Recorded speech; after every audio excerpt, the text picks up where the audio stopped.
That line was really effective in February and got broken up due to injuries. Winnipeg, let's get to the possibility of the Coyotes. What are you hearing, Glenn?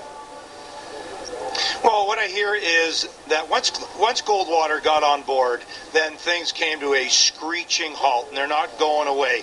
The other thing that I've heard is when Gary Bettman went to the Board of Governors and said, guys, okay, we're in a little bit of hot water here with how this thing lays out.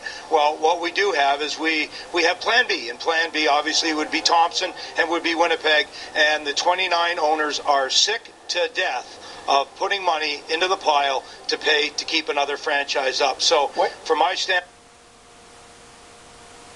to 2 minutes, so let's get a little faster, guys. Glenn, before I send it to Pierre on Winnipeg, TV deal, the U.S. contract, are you hearing something?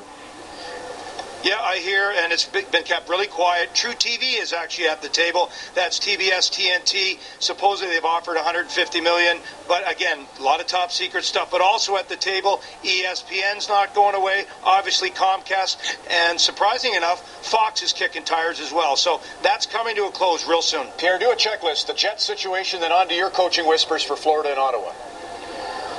Well, obviously, a lot of people want to get ahead of the story with Winnipeg. It's a huge story for people in Canada. It's not a done deal yet for Winnipeg. It's headed that way, in my opinion, but there's still some 11th-hour efforts from Gary Bettman to save this thing in Phoenix, including Holsizer and not including Holsizer. There's a couple of other options there. We're running out of time. 2-3 weeks from now, they're going to have to pull the plug, and they will announce this, I think, before the Stanley Cup final. They're not going to wait until after the Stanley Cup final. I should mention, in Florida, obviously, there's a coaching vacancy. I believe that Blackhawks assistant coach Mike Havlin will be a very, very strong candidate for GM Dale Talon. Pretty obvious connection there from Dale's time in Chicago. And Ottawa? Well,